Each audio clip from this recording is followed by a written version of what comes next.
Assalamualaikum warahmatullahi wabarakatuh. Bagaimana kabarnya anak-anak? Ya, sekarang pelajarannya IPA tentang perkembangbiakan makhluk hidup. Sebelum kita ke materi, kita harus mengetahui dulu standar kompetensi dan kompetensi dasarnya.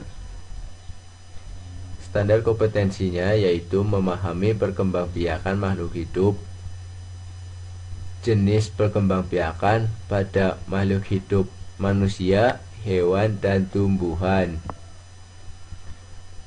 Sedangkan kompetensi dasarnya yaitu mendeskripsikan perbedaan perkembangbiakan makhluk hidup manusia, hewan, dan tumbuhan. Nah, setelah kita mengetahui standar kompetensi dan kompetensi dasarnya, kita langsung saja ke materi.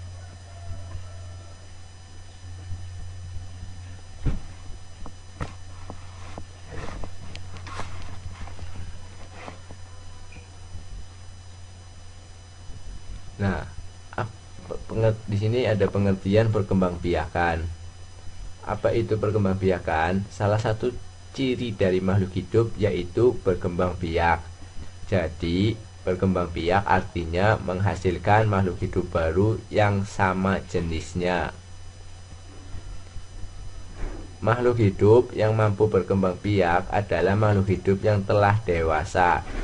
Ciri tersebut akan tampak pada perkembangan makhluk hidup menuju dewasa. Nah, di sini ada menghasilkan makhluk hidup baru yang sama jenis. Jadi, perkembangbiakan itu menghasilkan makhluk hidup baru yang sejenis. Misalnya, manusia akan menghasilkan manusia, tidak mungkin menghasilkan hewan. Itu merupakan ciri makhluk hidup yang berkembang biak yang sejenis. Nah, setelah kita langsung saja ke perkembangbiakan makhluk hidup. Perkembangbiakan makhluk hidup itu dibagi menjadi 3. Yang pertama manusia, yang kedua hewan, yang ketiga tumbuhan. Nah, kita langsung saja ke perkembangbiakan makhluk hidup manusia.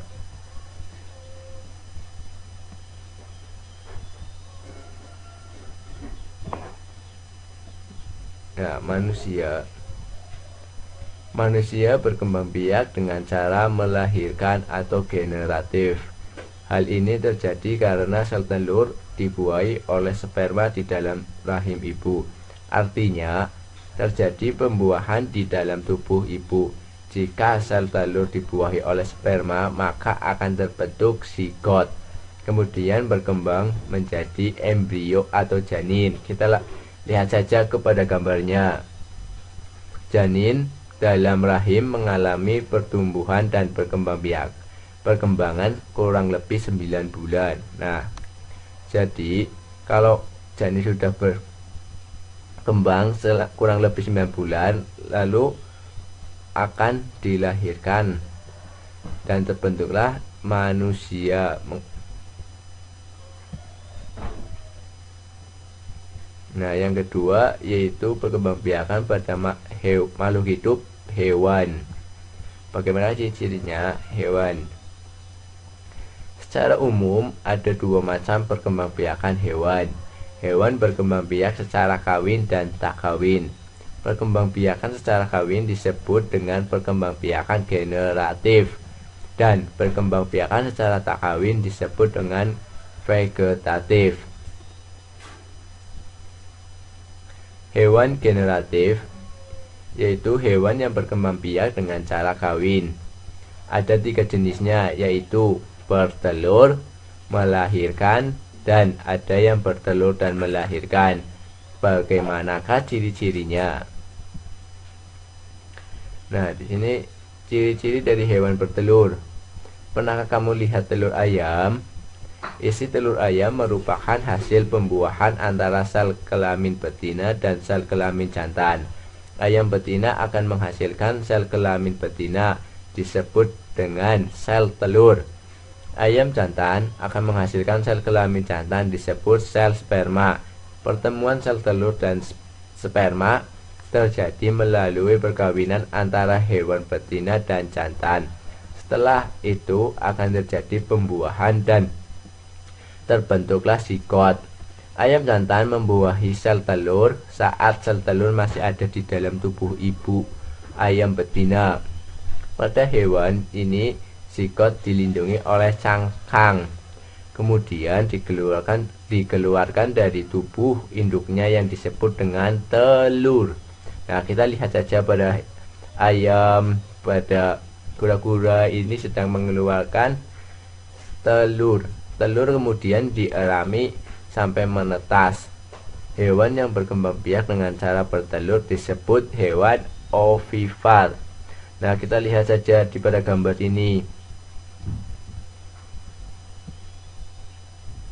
Dan yang kedua, ciri-ciri hewan yang berkembang biak dengan perkawinan atau generatif, yaitu ciri-cirinya melahirkan.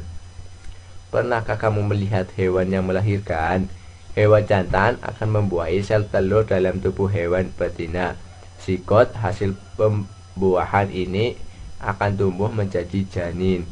Janin tumbuh di dalam tubuh induknya. Saat ini hewan dikatakan sedang hamil. Makin lama perut hewan makin besar. Setelah janin terbentuk anak hewan dengan sempurna, kemudian induk hewan akan melahirkan. Setelah melahirkan, induk hewan akan menyusui anaknya. Jadi, ciri-ciri hewan yang melahirkan yaitu menyusui anaknya. Lamanya hamil tiap jenis hewan itu berbeda-beda. Untuk gajah 12 bulan, sedangkan kelinci 30 hari. Hewan yang berkembang biak dengan cara melahirkan disebut dengan vivipar. Nah, kita lihat pada gambar di sini. Di sini semuanya hewan berkembang biak dengan cara melahirkan.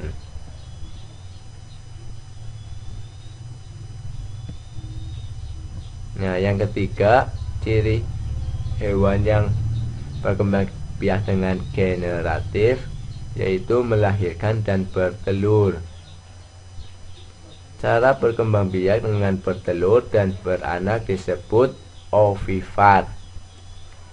Induk hewan yang berkembang biak secara ovipar akan bertelur, tetapi telur berada di dalam tubuh induk. Embrio hewan berkembang di dalam telur dan makanannya tidak berasal dari induk, tetapi berasal dari cadangan makanan yang terdapat dalam telurnya. Setelah berkembang sempurna, embrio akan menetas dan dikeluarkan dari tubuh induk. Jadi bayi keluar bersama pecahan cangkang telur. Nah, pada hewan ovipar ini telurnya itu tidak langsung dikeluarkan, tetapi berada di dalam tubuh induknya.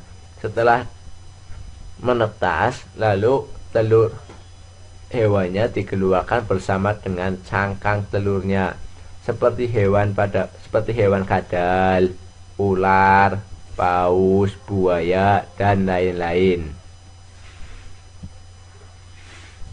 Nah, sekarang hewan vegetatif. Hewan vegetatif yaitu hewan yang berkembang biak dengan cara tidak kawin, hanya terjadi pada hewan yang tingkat rendah.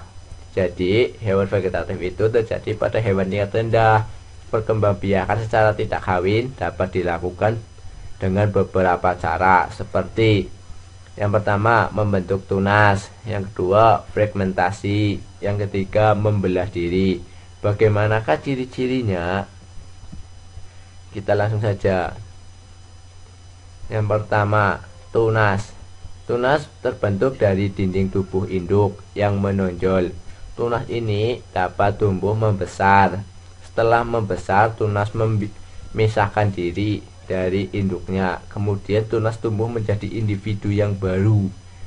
Contohnya pada hydra, hewan hydra ini contohnya ini. Setelah membesar, dia akan melepaskan diri, akan membentuk individu yang baru. Ini contoh hewan hidra, merupakan hewan yang berkembang biak dengan tunas. Yang kedua yaitu membelah diri, terjadi pada hewan yang bersel satu. Jadi hewan yang berkembang biak dengan cara membelah diri itu terjadi hanya pada hewan yang bersel satu. Contohnya seperti amuba, protozoa, paramecium, dan virus. Nah, ini gambarnya. Dari ini muncul pertama kali yaitu sel membelah menjadi dua. Setelah terbelah menjadi dua, hewan tersebut akan membelah diri. Nah, ini contohnya. Setelah ini akan menghasilkan hewan yang baru.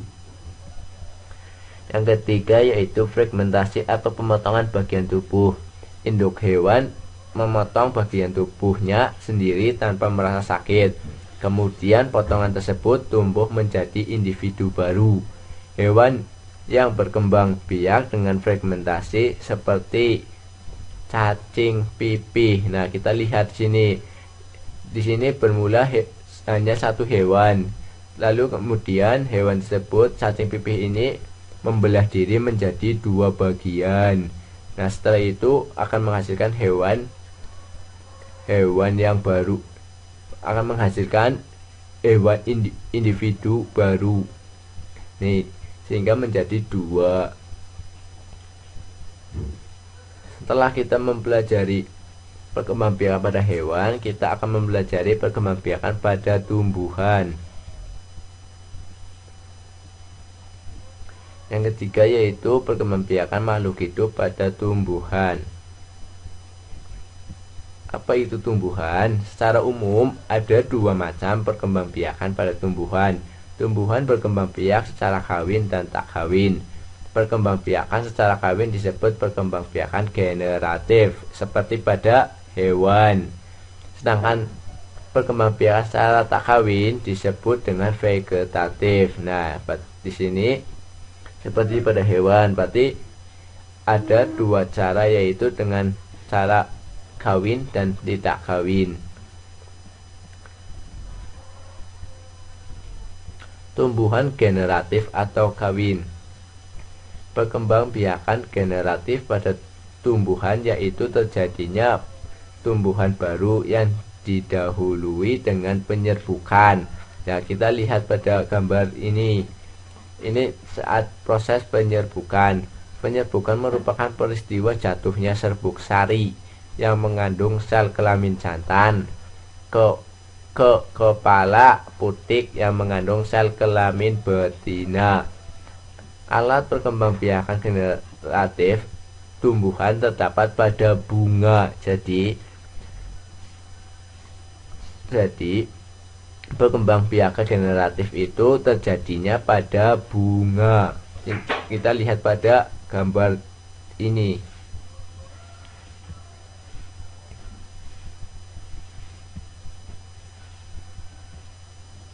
Kemudian tumbuhan vegetatif. Perkembangbiakan yang terjadi tanpa perkawinan disebut dengan perkembangbiakan secara vegetatif. Perkembangbiakan secara vegetatif dapat terjadi melalui dua cara. Jika perkembangbiakan vegetatifnya terjadi tanpa campur tangan manusia disebut vegetatif alami. Sedangkan perkembangbiakan vegetatif yang terjadi dengan campur tangan manusia disebut vegetatif buatan. Bagaimanakah ciri-cirinya? Kita langsung saja. Nah, di sini ada vegetatif alami. Perkembangbiakan vegetatif alami adalah perkembangbiakan secara tidak kawin pada tumbuhan yang terjadi dengan sendirinya tanpa bantuan manusia.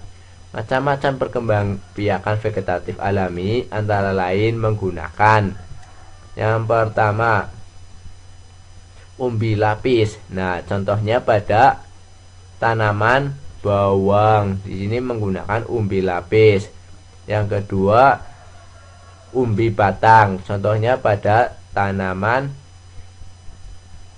kentang. Yang ketiga, umbi akar, contohnya pada tanaman wortel. Yang keempat, akar tinggal, contohnya pada tanaman jahe. Nah, geragi, contohnya pada tanaman yang merambat ini. Ini contohnya. Yang kelima, tunas. Yang keenam tunas. Contohnya pada tanaman pisang. Yang ketujuh, tunas advensif. Contohnya pada tanaman cocor bebek. Nah, di sini tunasnya di daun, ujung daunnya. Yang kedelapan, spora. Contohnya pada tanaman paku. Nah, selanjutnya vegetatif buatan. Vegetatif buatan yaitu perkembangbiakan secara vegetatif buatan antara lain dilakukan. Yang pertama, stek. Nah, ini contohnya. Contoh yang pertama ini dengan cara stek. Yang kedua, cangkok. Nah, ini contohnya dengan cara menyangkok tumbuhan tersebut.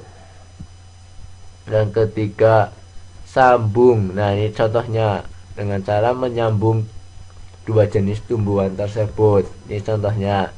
Yang keempat, tempel atau okulasi. Nah, di sini contohnya. Di sini dengan cara menempelkan batang tumbuhan, lalu kemudian diikat. Yang kelima, runduk. Nah, ini contohnya pada tanaman api-api.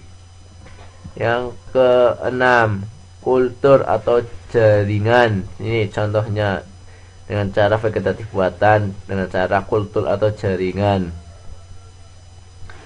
Nah, setelah kemudian kita kembali.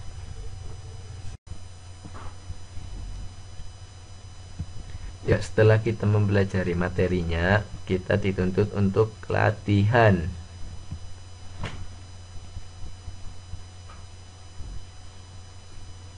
Ya, yang nomor 1, tujuan makhluk hidup berkembang biak adalah titik-titik. A. Melestarikan jenisnya. B. Melestarikan lingkungannya. C. Memperoleh nutrisi. D. Memperoleh pasangannya. Ya, kita coba jawab yang A. Anda benar, terima kasih.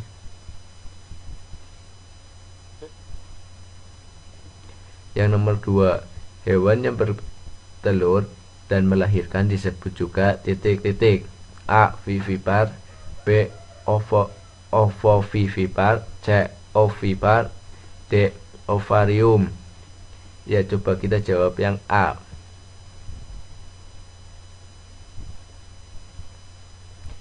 Anda salah, coba lagi.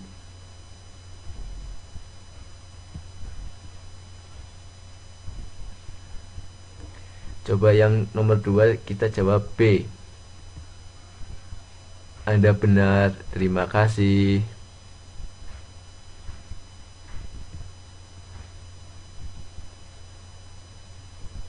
Yang nomor 3, perhatikan gambar berikut.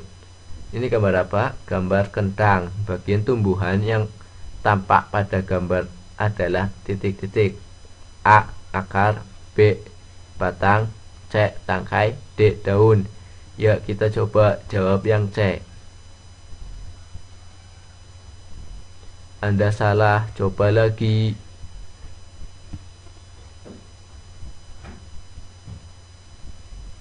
Coba kita jawab yang B. Anda benar, terima kasih.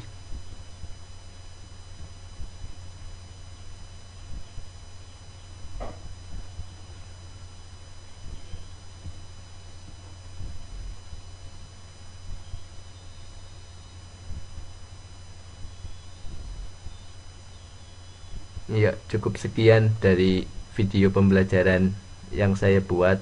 Apabila ada kesalahan, kita mohon maaf. Wabillahi taufiq wal hidayah. Wassalamualaikum warahmatullahi wabarakatuh.